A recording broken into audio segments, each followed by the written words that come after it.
Hello बच्चों, आज हम हमारी दुनिया में पार्ट 7 कर रहे हैं, घास के मैदान। अब तक आप 6 पार्ट कर चुके हो और आपको अच्छे से समझ आ चुका होगा कि हमारी पृथ्वी को कितने भागों में कैसे कैसे बांटा गया है और सब जगह किस प्रकार की जलवायु होती है। ये इसी से संबंधित अब आगे आप पढ़ेंगे घास के मैदान। इसमें आपको काफ़ी और जानकारी मिलेगी।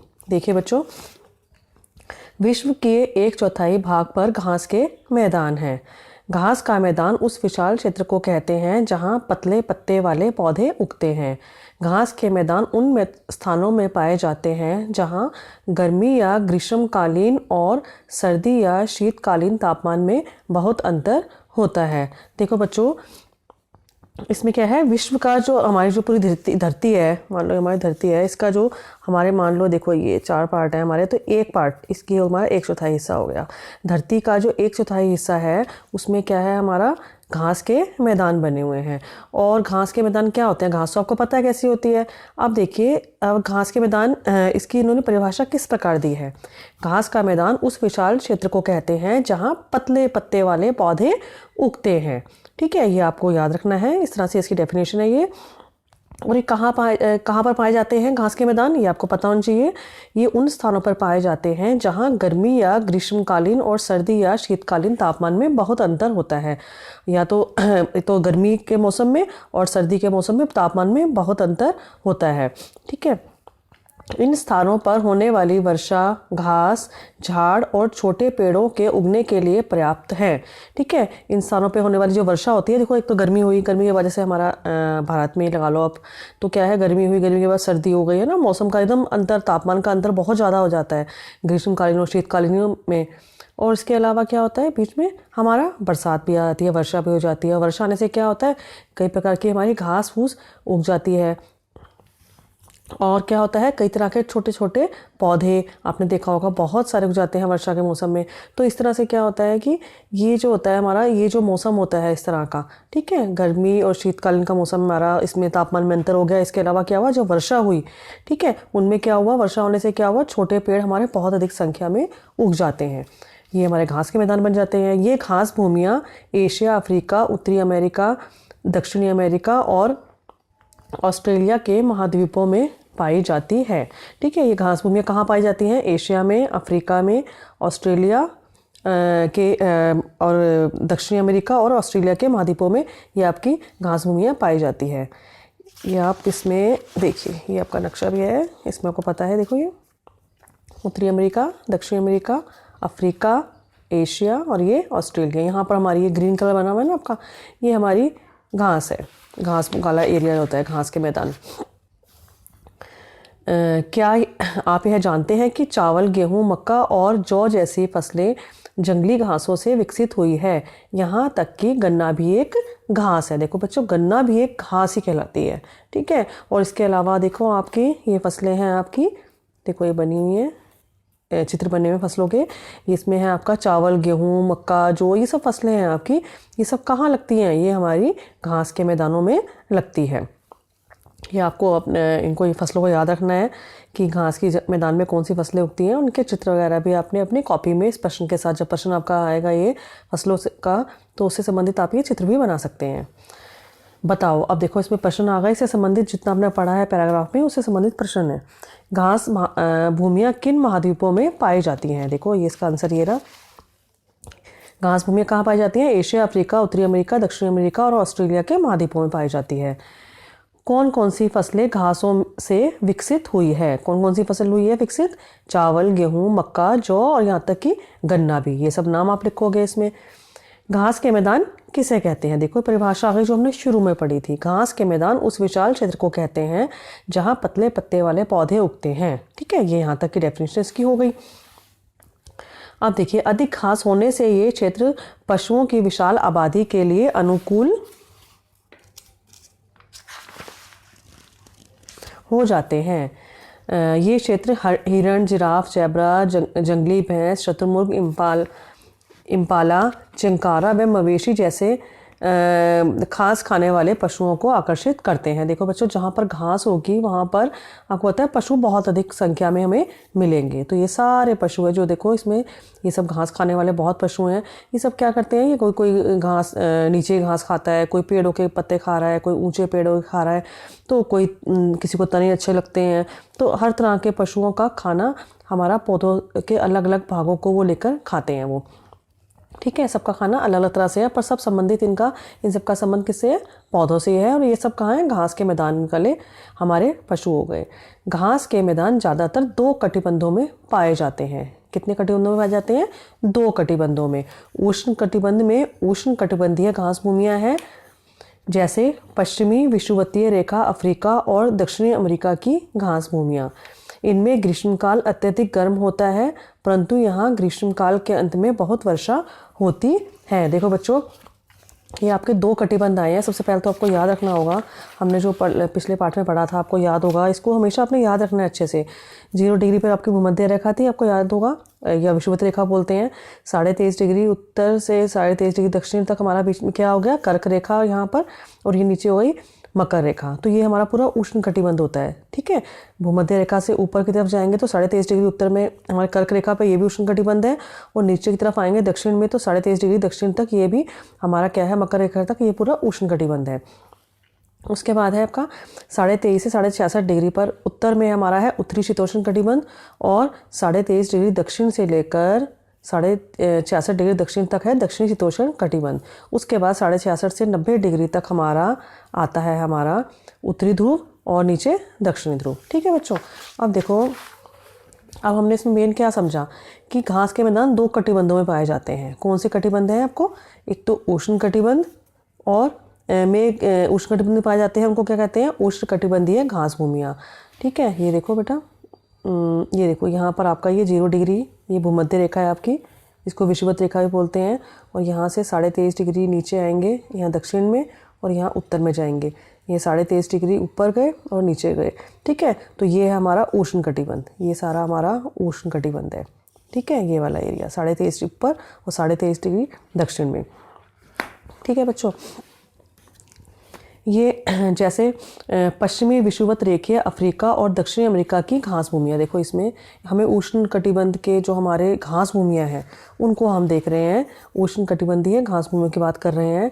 इसमें हमें 2 बताई गई हैं, अफ्रीका और दक्षिणी अमेरिका। देखो बेटा, अफ्रीका ये रहा हमारा, और दक्षिणी अमेरिका ये रहा। ये ग्रीन आपका बना हुआ है जो, ये हमारा है, ये हमारा उष्ण कटिबंध का हमारा एरिया है जिसमें कि हमारी घास भूमियाँ हैं। ठीक है बच्चों, देखो इसमें 2 पार्ट बना रखे हैं। इसमें ये लिखा है शीतोष्ण कटिबंध और ये है उष्ण कटिबंध। ठीक है, तो जो हिस्सा हमारा नीचे आ रहा है 23.5 से 66 के बीच में आ रहा है वो हमारा शीतोष्ण हो गया, और 0 से लेकर 23.5 तक का आ गया वो हो गया उष्ण कटिबंध। ठीक है बच्चों,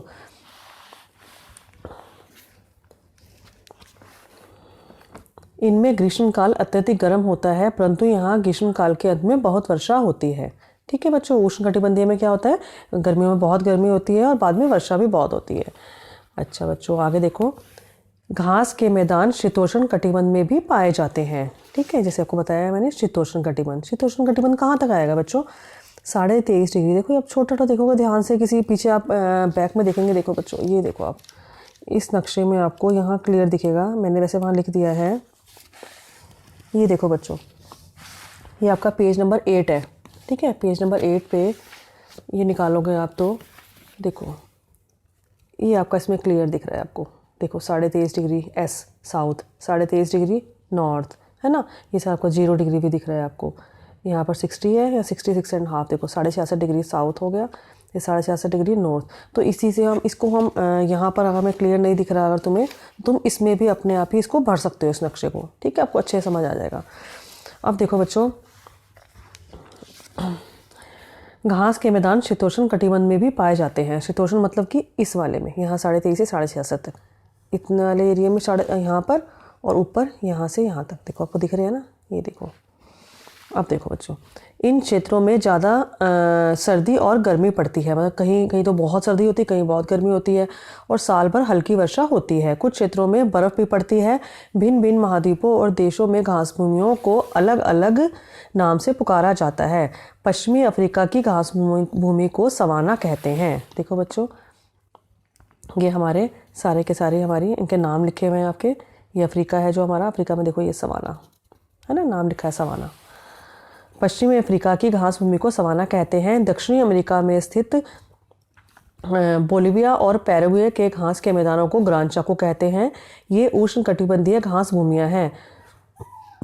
दक्षिणी अमेरिकी देश अर्जेंटीना में पाम्पास, मध्य एशिया में स्टेपीज, उत्तरी अमेरिका में प्रेयरी और दक्षिणी अमेरिका में घास के मैदानों को वेल्डर्स कहते हैं। ये सभी शीतोष्ण कटिबंधीय घास के मैदान हैं। देखो बच्चों, ये सारे हैं हमारे, ये कौन से हैं, सारे सारे हमारे शीतोष्ण कटिबंधीय, जो नाम जो हमने पढ़े हैं सारे सारे शीतोष्ण कटिबंधीय घास के मैदान हैं। ऑस्ट्रेलिया के घास के मैदान या डाउन्स दोनों कटिबंधों में पड़ते हैं। जो सबसे पहले ऑस्ट्रेलिया देख लो, ऑस्ट्रेलिया में देखो ग्रीन हिस्सा है, ये इस लाइन के ऊपर भी आ रहा है, नीचे भी आ रहा है, मतलब कि उष्ण कटिबंध में भी है और शीतोष्ण कटिबंध में भी है। इसके अलावा आपने जो सारे के सारे पढ़े हैं, देखियो बच्चों, ये स्टेपीज हो गया एशिया में, अफ्रीका का सवाना हमने पढ़ लिया है, दक्षिण अमेरिका में पाम्पास हो गया, ये भी ऊपर पड़ रहा है, देखो आधा जा रहा है शीत कटिबंध में, आधा जा रहा है शीतोष्ण में। और इधर देखिए प्रेयरी है, प्रेयरी जो है हमारा मेन शीतोष्ण में पड़ रहा है ना। तो ये सारा का सारे आपके नाम सारे आपको याद रखने हैं। या पीछे जो पेज नंबर 8 पे मैंने आपको मैप दिखाया है ना, उसमें चाहे तो प्रैक्टिस कर लेना आप अपने, ये सारे महाद्वीपों के सबसे पहले नाम लिख लोगे, है ना, और उसके बाद इनमें कौन कौन से तुम्हारे घास के मैदान हैं उनके नाम तुम्हें लिखने हैं। उत्तरी अमेरिका का प्रेयरी हो गया, दक्षिण अमेरिका का पाम्पास, अफ्रीका में सवाना, एशिया में स्टेपीज और ऑस्ट्रेलिया में डाउन्स। ठीक है बच्चों। अब देखो बच्चों, रिक्स्थान भरो। अब ये सारा हमने जो पढ़ा है ना, इसको देख के हमें खाली रिक्स्थान भी वैसे तुम्हें खुद करने चाहिए, मैंने करवा दिया, आगे से आप खुद करोगे। पहला है आपका, ये आपके खाली स्थान है, जैसे घास खाने वाले जानवर हैं। कौन कौन से घास खाने वाले जानवर हैं जो हमने यहाँ पर पढ़े हैं अभी? हिरण, जिराफ, ज़ेब्रा और इम्पाला।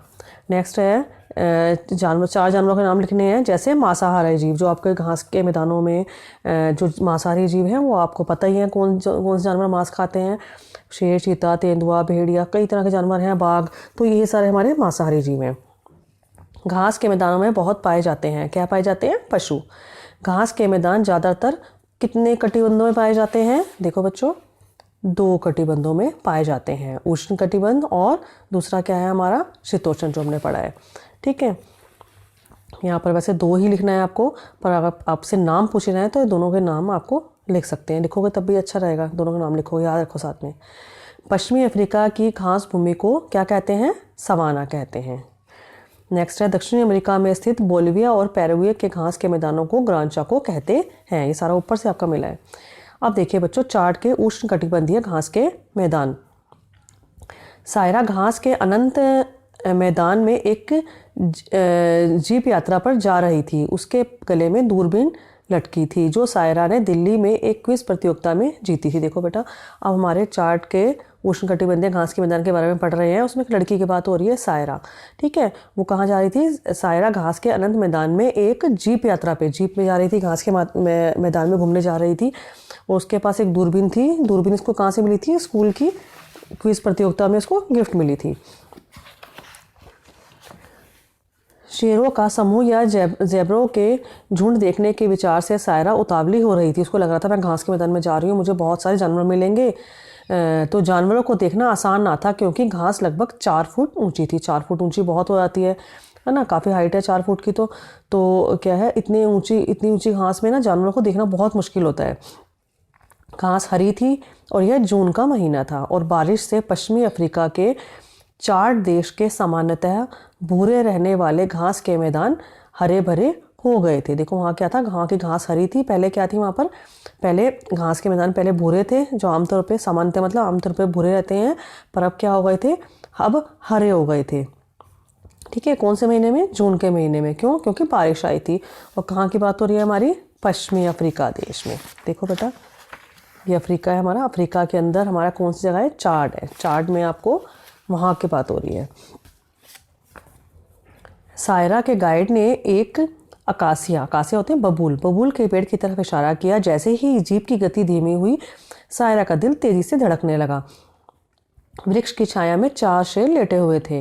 नींद में बेहोश शेरों को इस बात का बिल्कुल भी परवाह ना थी कि उनको इतने लोग घूर रहे हैं। मतलब शेर इतने आराम कर रहे थे, उनको कुछ होश नहीं थी कि 4 लोग खड़े होकर उनको घूर कर देख रहे हैं उनको। गाइड ने समझाया कि शेरों ने कुछ समय पहले हिरण का आहार किया था और इसलिए सुस्ता रहे थे। इनके पेट इतने भरे थे कि अगले 2 या 3 दिनों तक शेरों को शिकार तलाशने की ज़रूरत नहीं थी। देखो बच्चों, जब जानवर का, शेर का पेट भर जाता है तो उसके बाद कोई भी आ जाए शिकार उसके पास, उसको कोई फ़र्क नहीं पड़ता। वो 3-4 दिन तक उसका पेट बहुत भरा रहता है और वो आराम से सुस्त होकर पड़ा रहता है। और जब भूखा होता है तो आपको पता है वो तो कुछ छोड़ता नहीं, किसी को भी झपट लेता है 1 मिनट में, है ना।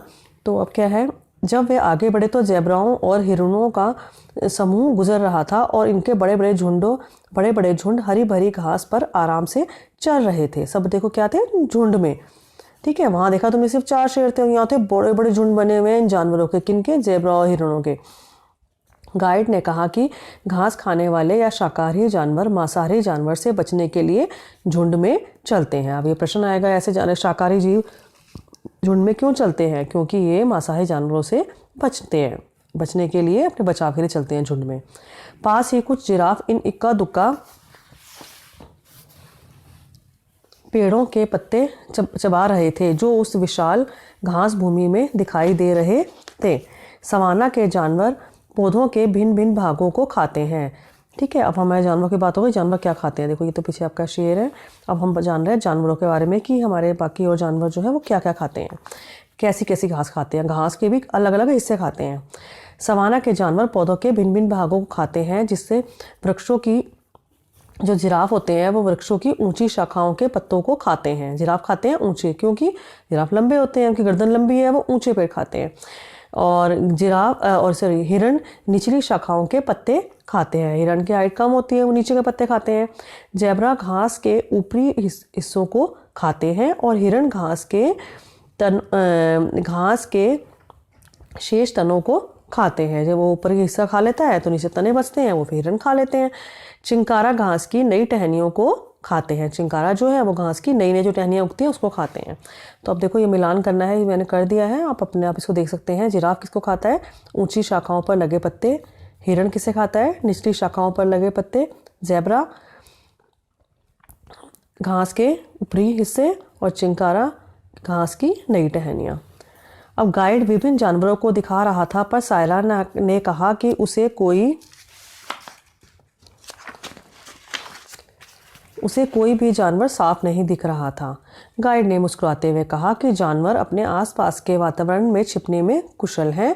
घास खाने वाले जानवर अपने आसपास के पेड़ पौधों के साथ इतनी अच्छी तरह घुल मिल जाते हैं कि ज़ेबरा के शरीर की धारियां घास में मिल जाती हैं। ये जो देखो क्या होता है, इसमें आपको क्या समझ आया कि जो जानवर होते हैं उसको जानवर साफ दिखाई नहीं दे रहे। तो गाइड ने बताया कि वो जानवर तुम्हें साफ इसलिए नहीं दिखाई दे रहे क्योंकि जो घास खाने वाले जानवर होते हैं अपने आसपास के पेड़ पौधों में इस तरह से अपने शरीर को छुपा लेते हैं कि तुम्हें पता ही नहीं लगता कि वो घास है या जानवर है। ज़ेबरा के शरीर की धारियां घास में मिल जाती हैं। शिकारी जानवर भी छिपने में कम नहीं है। घास में शेर का पता लगाना मुश्किल है। देखो ये तो छिप ही जाते हैं सारे जानवर जो घास खाने वाले हैं। इसके अलावा जो शिकारी होता है, शिकारी कौन होता है? जो तुम्हारा शेर, मांसाहारी जीव है जो, है ना, शेर, चीता, बाघ जो भी आया, वो भी अपने आप को घास में इतनी अच्छी तरह छिपा लेते हैं कि उनको ढूंढना मुश्किल होता है। अब देखो बच्चों, ये प्रश्न आ गए तुम्हारे, किस जलवायु में घास के मैदान पाए जाते हैं? ये आपको अपने आप प्रश्न ढूंढ सकते हो आप, मैं आपको बता रही हूँ। देखो बच्चों, यहाँ आपने शुरू में पढ़ा था हमने, जहाँ गर्मी या ग्रीष्मकालीन और सर्दी या शीतकालीन तापमान में बहुत अंतर होता है, ठीक है। और यहाँ पर क्या होता है, यहाँ पर घास के मैदान हमारे पाए जाते हैं। इन स्थानों पर होने वाली वर्षा घास, झाड़ और छोटे पेड़ पौधों को उगने के लिए पर्याप्त है, ठीक है। तो ये आपका इसमें से आंसर आ जाएगा। ये घास के मैदान कितने प्रकार के होते हैं? ये किन किन महाद्वीपों में पाए जाते हैं? आपको पता है 2 प्रकार के हैं, हमने पढ़े थे ना अभी। ये देखो, घास के मैदान 2 कटिबंधों में पाए जाते हैं, है ना। तो इसमें क्या है, और ये हमने पढ़े थे 2 कटिबंध कौन से हैं हमने? उष्ण कटिबंध और शीतोष्ण कटिबंध। और ये कौन कौन से महाद्वीपों में पाए जाते हैं ये हमने अभी पढ़ा था। यहाँ पर देखो, शुरू में पढ़ा था, एशिया, अफ्रीका, उत्तरी अमेरिका, दक्षिणी अमेरिका, ऑस्ट्रेलिया के महाद्वीपों में पाए जाते हैं।